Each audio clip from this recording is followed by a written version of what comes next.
Hey creative souls, word witches, writers. In this video, I'll be talking about the full moon in Aquarius on August 19th and a few other planetary aspects and how you might think about them to enhance and benefit your writing practice. Before I get to the details of that, my name's Johnny. I am a published fiction writer, screenwriter, and retired adjunct writing professor. I currently teach fiction writing and screenwriting to adults in custody, and I believe I'm on this earth to heal the world through stories, whether it's the ones that I write and tell or the ones that I help you write and tell. I sincerely appreciate your likes, shares, and subscribes so that I can do more in my quest to heal the world through story. Because as I always say, stories can heal the world. So let's do it together. I'm feeling somewhat better from my bout with COVID, but as you can probably tell, my voice is still very affected. And so apologies for my raspiness and my stuffed up head, but it is what it is, and I'm still alive, so hey, that's something. If you haven't already checked it out, if you're not a member,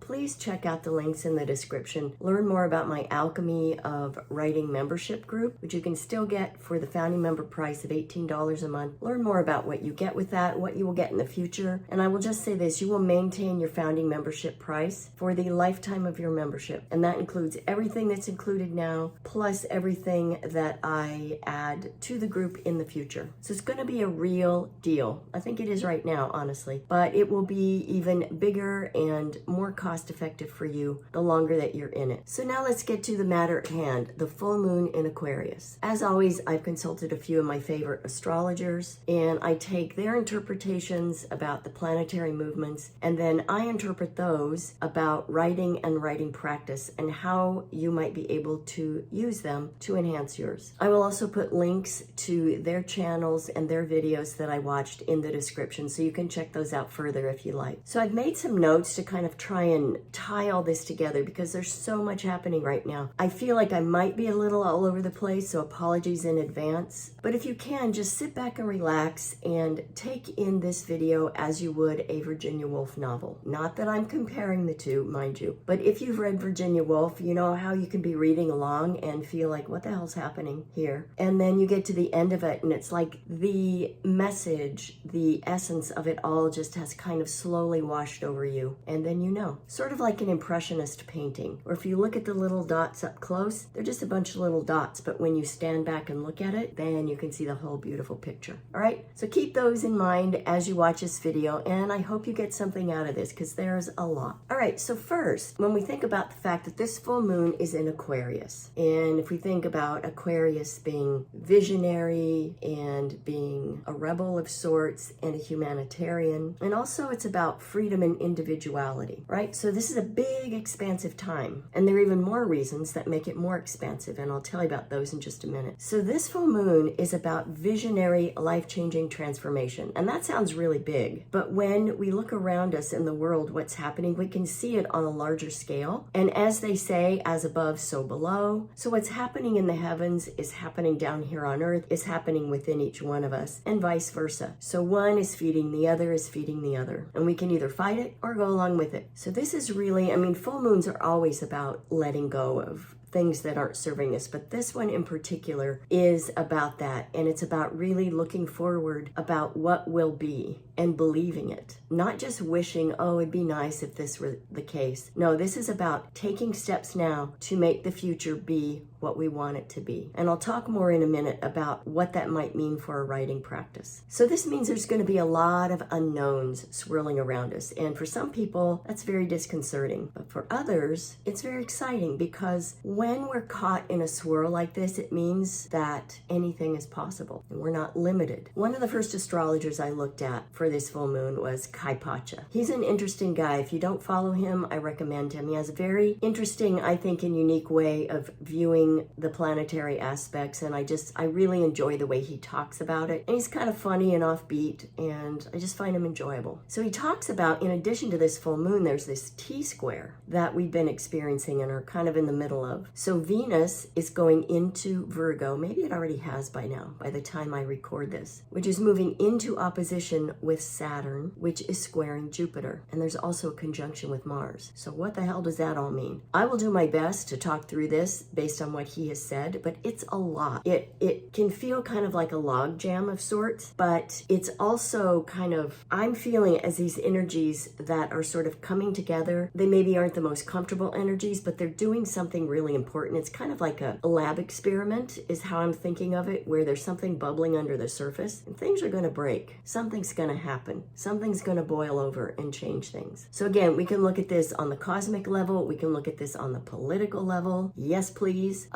We can look at it on a personal level. We can look within ourselves, and we can look at our writing practices. So what is going to change for you? No one can decide that except for you. So with all this happening, there's a tremendous amount of tension right now, which can be really uncomfortable. And he likens it to a slingshot. And he says the Mars-Jupiter aspect is the stone, and the Venus-Saturn aspect is the slingshot. So Venus and Saturn are pulling back with this stone of Mars and Jupiter and getting ready to just let her rip. And I can't wait. So he talks a lot specifically about this week that we've just gone through. It's kind of setting the stage for this and leading up to this full moon. Right at the time of the full moon, Jupiter is in an exact square with Saturn on Monday. So as he says, this is all very radical and extreme energy. And he says the shit's gonna hit the fan. And like I said, thank you. I am ready. I am ready for the shit to hit the fan in a big way for the world and for myself. And he says that while this is collective, it's also very personal. So it's kind of like what I was saying earlier about, the as above, so below. Each really is a reflection of the other. And part of this kind of personal aspect to all this has some to do with Venus, because Venus is involved, and the sun in Leo, that makes it all very personal. And then with the North Node in Aries, that's also very personal. So what do you personally need to do to move your writing and your practice to the next level? And what does that level look like for you? Because it's going to be different for everybody, right? What I might want and need in mine is going to be different from yours. In his video, Kaypacha uses the word pain a lot, and how this is going to feel painful. And I know some of us don't like to hear that, but change is painful. So let's talk about that a little bit. He uses a couple of metaphors to talk about this. So one, he talks about an old pair of shoes, and he talks about how he had an actual old pair of shoes that he was trying to put back together so he could keep using them because he didn't want to get rid of them. Strangely enough, I watched his video just after I had super glued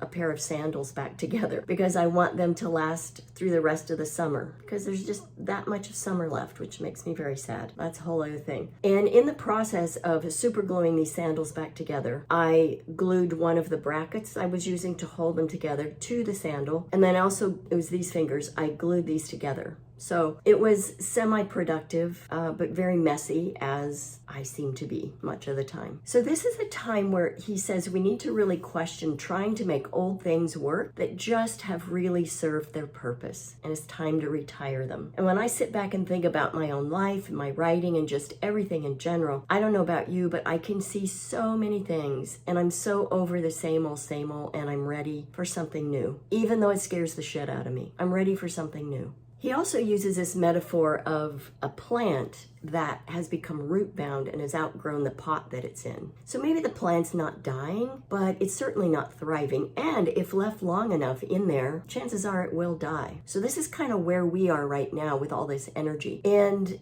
I think creating change at any time in our lives is good, but when we're supported by energy like this, I just feel like, why not run with it? Why not just embrace it and do it? Like, shoot for the moon. And I've really been thinking for myself about this, like where I live, I don't want to live here anymore. I have a plan to move by late spring, early summer next year. Who knows, it may happen sooner. But I am now, with this energy, I am going to be working my ass off getting things in place to make that happen. Same goes for the way I've been running my business. There's some things that have just felt stagnant to me. And so I'm really working on how to change things up and do some more daring things that are kind of scary to me, but are also exciting. Whenever I find myself feeling stuck and resisting change, I think about nature, because we are nature, right? Nature does its thing. It cycles and it evolves. If you live in a place that has, say, 4 seasons every year. And even if you don't, nature is always cycling and shifting and changing. Even though we may have winter, spring, summer, fall, each one of those is different every year because that's what nature does. It repeats and it changes. Because we're part of nature, we ought to be doing that too. That's the healthiest way to live in our lives and in our writing lives. So think about every season. Are you in a different place than you were the season before with your writing? And if not, what can you do about that? So as I mentioned, Kaypacha talks about pain, about the pain of being stuck and the pain of making change. So it's kind of like, if we're going to feel pain anyway, why not create the change that is going to make our lives better? And that's a scary thing, though. We don't know, do we, if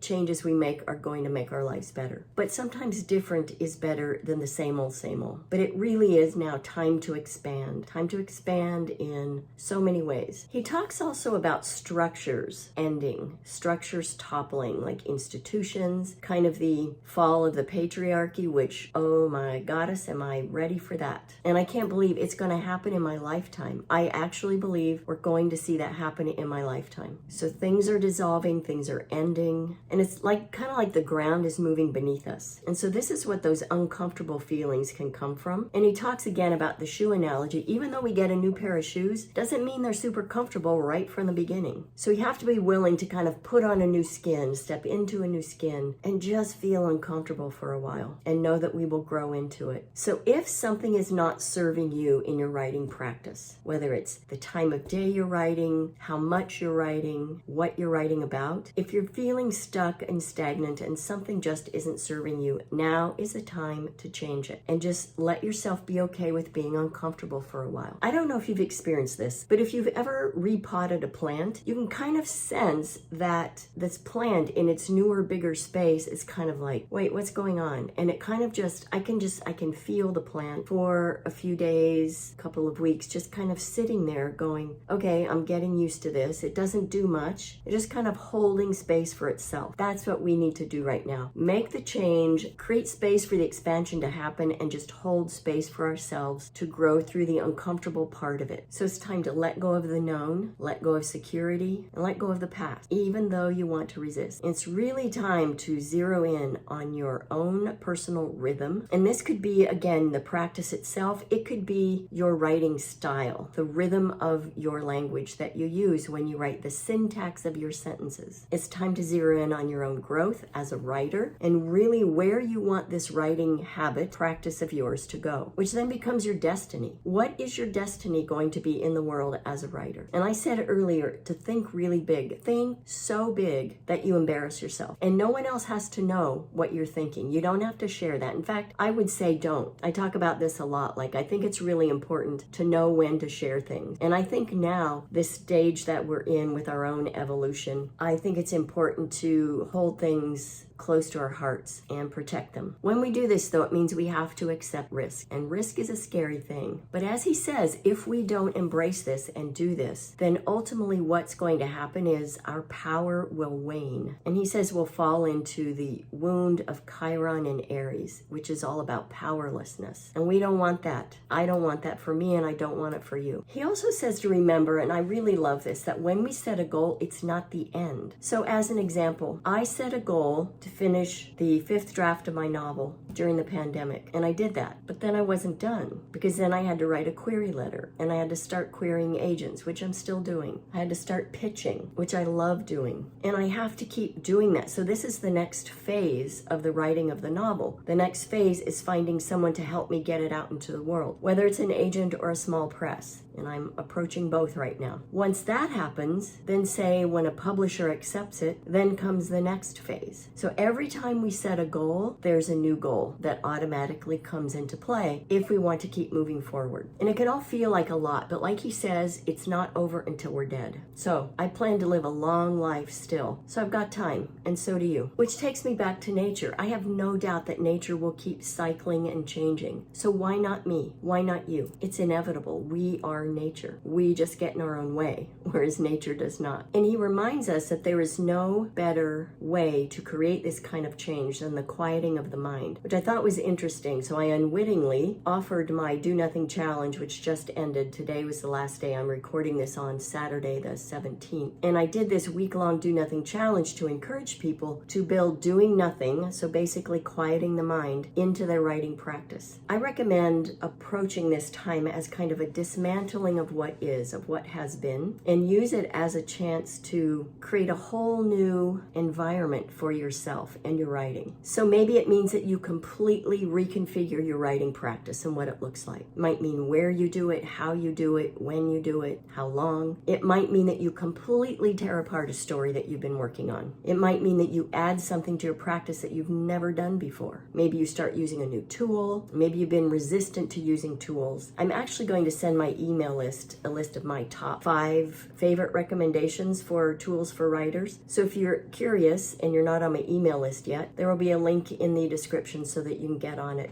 and get lots of tips and tricks and support for your writing life. So really give it some thought and think about what it is you need to do for your practice, for your writing life, and the future of your writing life. And then do it, implement it, start doing it, and be weird and uncomfortable with it, and know that you will grow into it. Because whenever we change energy, we create space for new, better things to happen. If we do the same old, we just wear ruts, and they're not helpful ruts. They end up getting in our way, and they keep us stuck. So what about this part of this full moon that is all about the expansive visionary and the humanitarianism that's built into this? I think we as writers are really in a position to flex with this. Think about what we do. We make meaning of the world, of life, of human behavior, so that others can see life and their own lives through new and different lenses, so that they can have these aha moments, so that they can heal, which leads to change. And it doesn't just stay with them, it ripples out from them. And this raises awareness and heals. I've said this before in other videos. I think what writers do is truly, truly extraordinary when we really sit and think with what we do, with the power that our words have. So think about this. Is there something you've been wanting to write about, but you've held back because you fear it's too taboo, or that someone close to you will be hurt or pissed off, that you've outed them in some way? So I want to make a little side note about this. Even when we aren't writing about people from our lives in fiction, they will see themselves anyway. They will draw parallels. They will make it be about them. So you're kind of damned if you do and damned if you don't. So why not just do it? Why not let their reactions to your work be their business and not yours? We don't need to carry the burden of other people's interpretations of our work around with us. Just envision the duck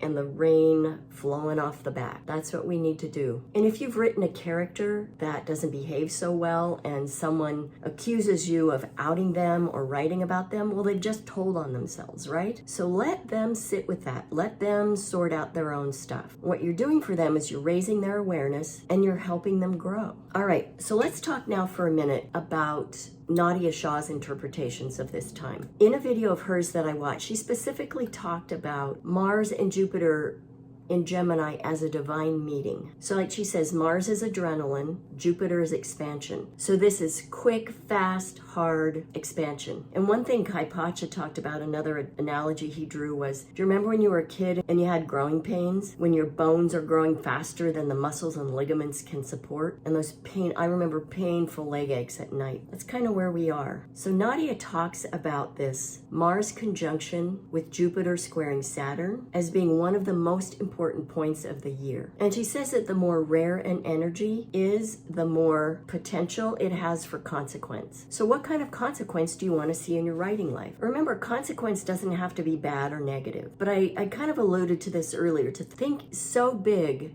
that you embarrass yourself. If you could think as big as you would possibly be allowed to think, and who determines how big you think? You do. Nobody's up here but you, unless you let them live there rent-free. But when we let other people's voices live in our heads, we pay the price for it. They don't. Think as big as you possibly can. What would you see for yourself? And what would you have to change to make it happen? And what would you have to do to create a space in which it could happen? So think about this. What if you finish your novel, you find an agent and or a publisher, you get published and it's a huge hit and you become famous? Are you ready for that? That is terrifying to some people. And I think for a lot of writers, and I include myself myself in this. Of course we want people to read our words, but we also like to stay in our quiet little caves. We don't like to be in the public eye. But I think now's the time to work through that. And I don't want to, say get over it and make it sound like a simple thing to do or, make light of it. But I think now's the time for all of us to really start to think about how uncomfortable success might feel and do it anyway. Nadiya also says that during this time, we might also have the urge to tell someone off. And I'm thinking, oh, that's me most of the time. Of course, I don't do it, but I certainly have that urge a lot. I think there's so much injustice and wrong in the world that I cannot get through the day without noting it. And with this Mercury retrograde, maybe this is it too, but does anyone else do this where you wish someone from your past would show up just long enough so you could give them the proper fuck off that you didn't do the first time because you were too worried way back when about being likable? Yeah,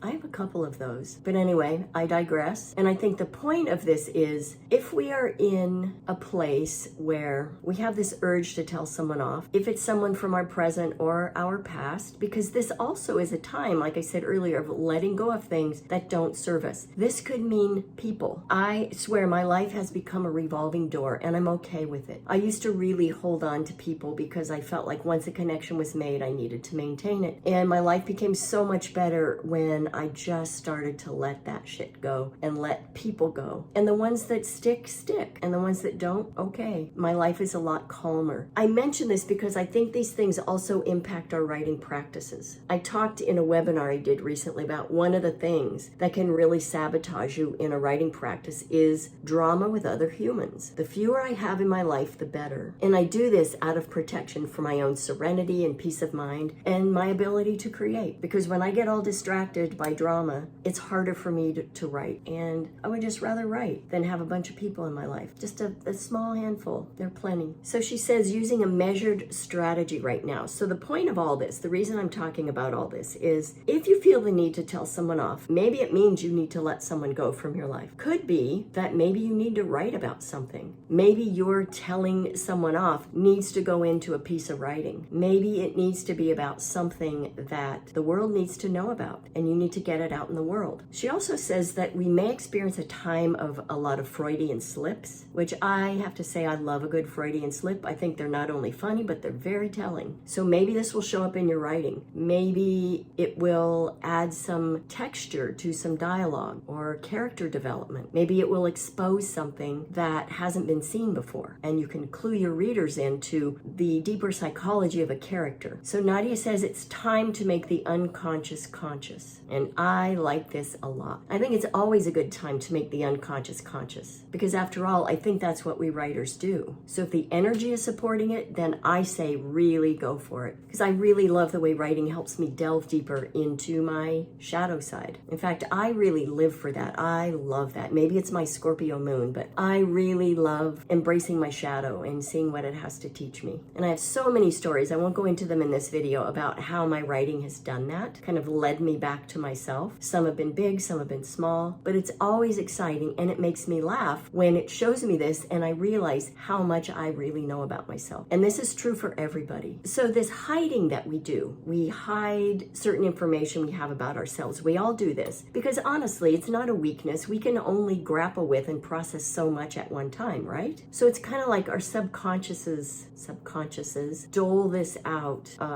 to us over time when we can manage it. I'm working on a short story right now that's allowing me to go deeper into my past, to this experience I had as a kid, and to remember this event from a grown-up perspective, but I'm writing it about a child. And so it's been very interesting to kind of go back and revisit that. So what are you willing to let go of, to delve into, or to revisit in your writing right now? Write about those uncomfortable topics that your family might give you a hard time about. Write about those ideas that might make your friends say, who the hell are you? Let all that stuff that you keep hidden in your own darkness come out and then play with it. It might be uncomfortable, but ultimately you will be so much lighter and you'll start to see new shades of yourself in your life and your writing, and you will graduate to a new level of writer. I also think this new territory that we're moving into can relate to submitting our work. Making this a regular part of your writing practice can also give it new life. I I think when we start to send our work out on a regular basis, this new kind of energy starts to get kicked up when we embrace this attitude that the world needs our words. And I don't think this is arrogance, not at all. So think about this. What if a doctor said, oh, I can't practice, I can't share my skill because I don't want to seem full of myself? What if all the gurus, the experts, the scientists, the activists held back? What if they played small because they didn't want to seem full of themselves? It's our time, writers. It's our time to flaunt our art, our craft, our words, because we can change the world. And it's prime time. We have the support of the cosmos. So let's not squander it. Let's not hold back. So to help with this a little bit, I will start posting some shorts here on YouTube that have short lists of publications that you might want to submit your work to. And I will also be sending out emails to my email list. So if you would rather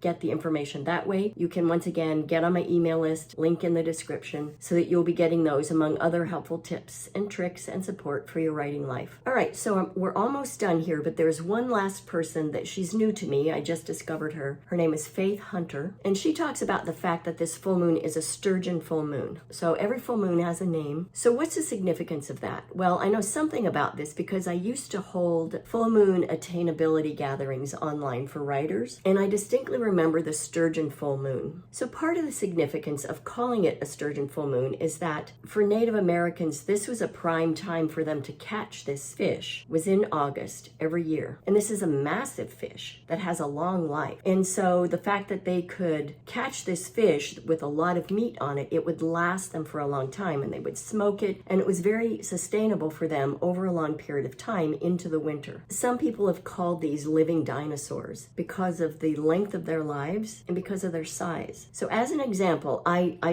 did a very quick search. There may be a bigger one than this, but one that's been recorded, one of the biggest sturgeons to be caught, was in British Columbia, and it was 11 feet 6 inches long. That's a big fish, and that was 55 inches in girth. So when we use this analogy of this big fish that lives a long time, this full moon is about depth and strength and longevity. So what we do now will last. Like, really put some good things in place for yourself, things that will last, that are going to move you up to that next level of writer. So why not capitalize on it? Why not embrace this notion of depth and strength and longevity for your writing practice and your writing life? She also talks about how each of us has the power to create massive change. Even though it feels like, oh, I'm just one little person, what can I do? We really can make some kind of dent in the status quo. And the more we do it, the more of a ripple effect we will create more regularly. And so the reach will be further. And it can become energetic and can really affect some deep change. So it makes me think of, do you know the story about the 100 monkey effect? I may get some of these details wrong, but as my memory serves me, this was a story that there was a particular kind of monkey on an island in Japan in the 1950s for, I don't know, like a 5-6 year span of time. They started this new practice of washing sweet potatoes with their hands. Well, then other monkeys on the island saw it, copied it, they all started doing it. The theory around it is that when it got to 100 monkeys, it became a mindset